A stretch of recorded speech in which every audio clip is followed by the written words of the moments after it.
समुद्र में उठने वाले लहरों के सामने किनारे पर एक गुरु का बड़ा ही अद्भुत आश्रम था। जितना अद्भुत आश्रम था, उससे कहीं ज्यादा अद्भुत वहां पर रहने वाले गुरु थे। उस सन्यासी ने अपना पूरा जीवन विज्ञान और अध्यात्म के नाम पर लिख दिया था। संध्या समय पास कि गांव से कुछ युवक उस सन्यासी के उपदेश सुनने के लिए उस आश्रम में पहुंच जाते थे। एक दिन संध्या उपदेश में एक युवक ने गुरु से एक सवाल किया। उसने कहा कि गुरुदेव, मन बड़ा ही विचित्र है। मैं बार बार अपने आप से बोलता हूं कि यह गलती नहीं करूंगा, लेकिन हर बार मैं वही गलती दोबारा से दोहरा देता हूं। सोचता हूं कि अतीत में जो गलतियां मुझसे हुई हैं उनके लिए मैं पश्चाताप न करूं, लेकिन मेरा मन आमिर पीड़ा से भरा रहता है। आप कहते हैं कि ध्यान सब दुखों को मिटा देगा, लेकिन मैं रोज ध्यान करता हूं, लेकिन उस ध्यान का मुझे कोई फायदा नहीं मिलता। ऐसा क्यों होता है? मैं क्या करूं? कृपया करके मेरा मार्गदर्शन करिए।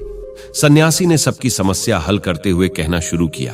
उन्होंने बताया कि शुरुआती देहांत सबसे ज्यादा कठिन होता है, क्योंकि शुरुआत में व्यक्ति के मन को आदत नहीं होती, इधर उधर भागता है, तोड़ता है, अतीत की बातों को याद करता है, लेकिन ध्यान एक जगह पर लगा नहीं पाता। प्राचीन समय में जब भी कोई शिष्य अपने गुरु के पास ध्यान सीखने के लिए आता था, तो वह गुरु उस शिष्य को ब्रह्म मुहूर्त में ध्यान लगाने के लिए कहा करते थे, क्योंकि ब्रह्म मुहूर्त सर्जन का समय होता है। इस समय सारी प्रकृति एक नए दिन की शुरुआत करती है। पक्षी पेड़ों पर कांव कांव करने लगते हैं और मुर्गे बांग देने लगते हैं। कमल खिल उठता है और पूरी प्रकृति सुंदरिये से भर जाती है। प्राचीन शास्त्रों के अनुसार 24 घंटों को 30 मुहूर्त में बांटा गया, जिसमें हर एक मुहूर्त 48 मिनट का होता है। ब्रह्म मुहूर्त की शुरुआत सूर्योदय से 1 घंटा 36 मिनट पहले हो जाती। अलग अलग ऋतुओं में सूर्योदय का समय अलग अलग होता है। इसी प्रकार ब्रह्म मुहूर्त का समय भी अलग अलग ऋतुओं के हिसाब से अलग अलग होता है। गर्मियों के दिनों में अगर 6 बजे उदय हो रहा है, तो ब्रह्म मुहूर्त की शुरुआत इससे 1 घंटा 36 मिनट पहले यानी कि 4:24 पर हो जाती है। और वहीं पर सर्दियों में सूर्य अगर 7 बजे उगता है, तो ब्रह्म मुहूर्त की शुरुआत 5:24 पर होती है। आसान भाषा में अगर बात करें तो 4 से 6 बजे का समय ब्रह्म मुहूर्त का ही समय होता है।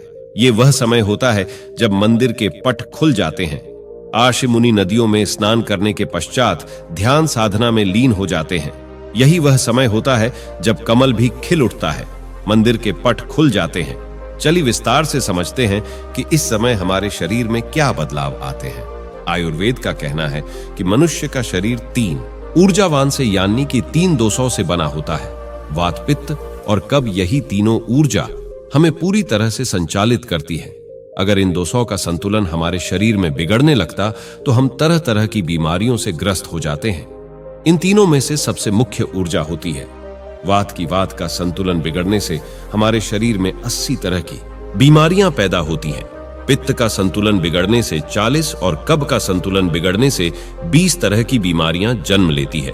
इस प्रकार इन तीनों दोषों में से सबसे ज्यादा महत्वपूर्ण है और वात हमारे शरीर में सबसे ज्यादा सक्रिय सुबह के 2 बजे से 6 बजे के बीच में होता है, यानी कि ब्रह्म मुहूर्त से पहले उठने वाले लोगों का वात हमेशा संतुलन में रहता है और इसी वजह से उनका पेट अच्छे से साफ होता है। उन्हें कोई बीमारी नहीं होती, वह हमेशा ऊर्जा से भरे हुए रहते हैं। उनका मुख कमल की तरह चमकता रहता है, उनमें असीम सुंदरिय पैदा हो जाता है। ब्रह्म मुहूर्त में उठने वाले लोग हमेशा आनंद में रहते हैं और किसी भी काम को वह ध्यान बना लेते हैं। जो भी बुद्धिमान आदमी होता है वह इस समय व्यर्थ नहीं गमाता। अष्टांग हृदय जो कि आयुर्वेद श्रृंखला है, उसमें लिखा हुआ है कि खुद को जानने के लिए सबसे योग्य समय ब्रह्म मुहूर्त का ही होता है। जो लोग ध्यान में गहरे उतरना चाहते हैं, खुद की खोज करना चाहते हैं, उन लोगों के लिए ब्रह्म मुहूर्त का समय किसी वरदान से कम नहीं होता है। ये वह समय होता है जब पूरी प्रकृति एक नई शुरुआत करती है। इसीलिए जो अतीत होता है वह पीछे छूट जाता है। दिन में और किसी समय ध्यान करने से आपको विचार परेशान कर सकते हैं और आप ध्यान को लगा नहीं पाएंगे, लेकिन ब्रह्म मुहूर्त में जब दिन की शुरुआत होती है तो आपका मन और मस्तिष्क पूरी तरह से खाली होता है और ध्यान से उतर पाना इतना आसान होता चला जाता है। एक बार तथागत यानी कि बुद्ध के प्रिय शिष्य आनंद ने उनसे पूछा था कि यह तथागत ब्रह्म मुहूर्त का समय आपके लिए कितना महत्वपूर्ण होता है। इस पर तथागत ने उत्तर दिया था कि जिस प्रकार मछली के लिए जल महत्वपूर्ण होता है, उसी प्रकार आनंद, ध्यान और शून्यता का जीवन जीने के लिए ब्रह्म मुहूर्त में सही समय पर जागना और जागने के बाद ध्यान में उतरना बहुत जरूरी होता है। अगर आपकी यात्रा आनंद की तरफ नहीं है, आप दुखों में, कष्टों में अपना जीवन जीना चाहते हैं, तो आपके लिए ब्रह्म मुहूर्त का कोई महत्व नहीं है। लेकिन अगर आप अपने जीवन में आनंद चाहते हैं, खुशी चाहते हैं, हमेशा ऊर्जा से भरा हुआ महसूस करना चाहते हैं, तो यह जरूरी हो जाता है कि बुद्धिमान ओं की तरह आपको भी ब्रह्म मुहूर्त का पूरा उपयोग उठाना चाहिए। सभी युवक ध्यानपूर्वक सन्यासी की बातें सुन रहे थे। सन्यासी ने ब्रह्म मुहूर्त पर वैज्ञानिक दृष्टिकोण पेश करते हुए सभी युवकों को बताया कि हमारे पर पीनियल पर ग्लैंड नाम की ग्रंथि होती है, जो कि मेलेट अनिल नाम का एक हार्मोन रिलीज करती है, जो हमारे शरीर में आनंद की उत्पत्ति का कारण होता है।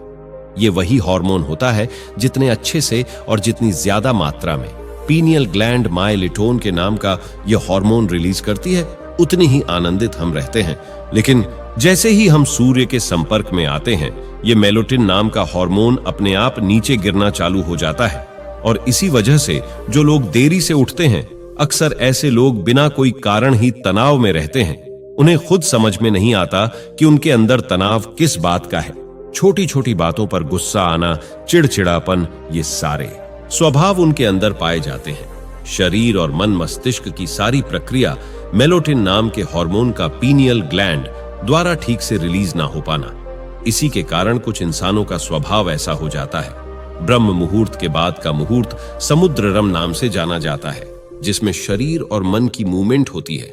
इस समय पीनियल ग्लैंड पर सूर्य की किरणें सीधी आती है और सेरोटोनिन नाम का हार्मोन रिलीज होता है, जो हमारे मन और मस्तिष्क में ऊर्जा पैदा करता है, एक ताजगी पैदा करता है, जिससे हम दिन के सभी काम कर पाते हैं। चरक संहिता में लिखा हुआ है कि जो व्यक्ति रोजाना ब्रह्म मुहूर्त में उठता है, उसकी उम्र बढ़ने की रफ्तार धीमी हो जाती है। यानी जिन लोगों के चेहरे पर समय से पहले झुर्रियां आने लगी हैं, उनके बाल पकने लगे हैं, ऐसे लोग अगर नियमित रूप से ब्रह्म मुहूर्त में जागने का अभ्यास करें, तो कुछ ही समय में वह समझ पाएंगे कि उनके चेहरे की झुर्रियां और उनके बाल पूरी तरह से ठीक हो चुके हैं। एक युवक ने सन्यासी से सवाल किया कि गुरुदेव, कुछ लोग ब्रह्म मुहूर्त में नहीं उठ पाते हैं, ऐसे लोग किस प्रकार ब्रह्म मुहूर्त में उठने का अभ्यास कर सकते हैं? कृपया करके उसके बारे में मार्गदर्शन करें।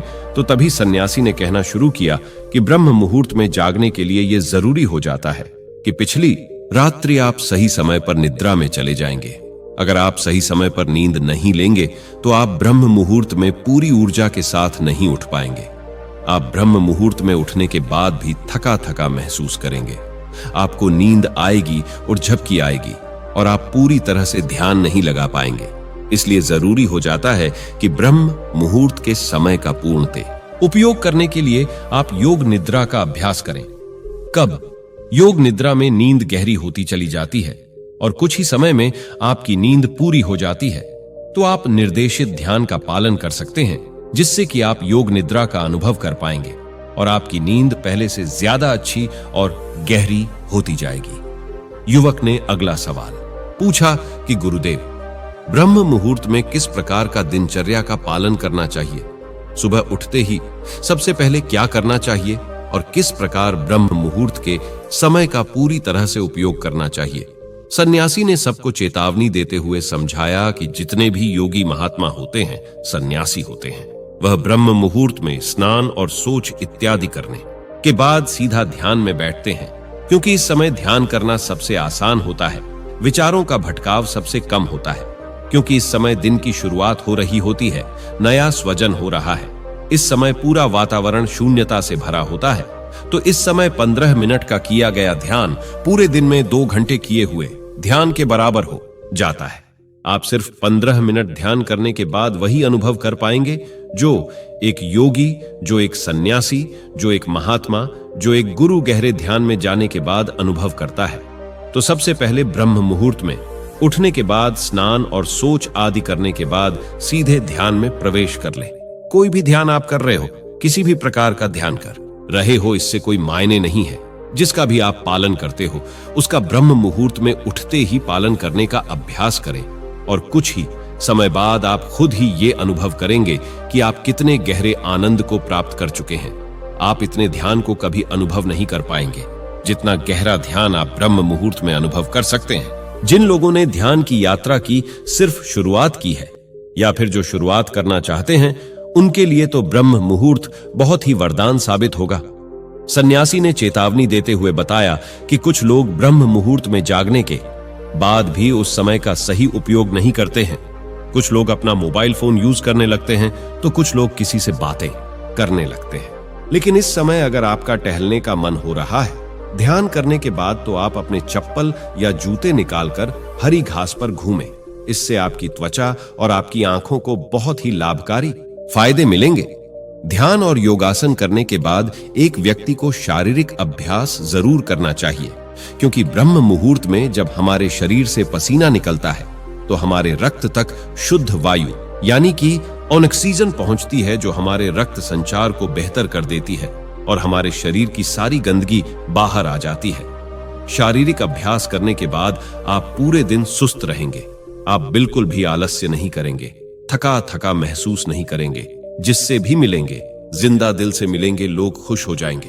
आपके पास बैठकर आपसे बातें करके लोग मंत्र मुक्त हो जाएंगे और यही सफलता का सबसे बड़ा मंत्र होता है। जो लोग सुबह उठकर ध्यान और शारीरिक अभ्यास मात्र कर लेते हैं, वह जीवन में बड़ी से बड़ी उपलब्धियां हासिल कर सकते हैं। आखिर में सन्यासी ने सभी युवकों को समझाते हुए कहा कि ब्रह्म मुहूर्त का समय हमारे जीवन का सबसे कीमती समय होता है। इसीलिए इस समय को दूसरी गतिविधियों में बर्बाद मत करो। इस समय को तुम अपनी आध्यात्मिक और मानसिक उन्नति के लिए बहुत अच्छे से इस्तेमाल कर सकते हो और इसका सदुपयोग कर सकते हो। इसके बाद सन्यासी सभी को प्रणाम करके वहां से प्रस्थान कर गए। तो दोस्तों, कैसी लगी हमारी ये कहानी? आपको हमें कमेंट सेक्शन में जरूर बताना, और अच्छी लगी हो तो इस चैनल को सब्सक्राइब करके बेल आइकन जरूर दबा देना। तो चलिए मिलते हैं फिर अगली कहानी में। तब तक के लिए अपना ख्याल रखें। धन्यवाद।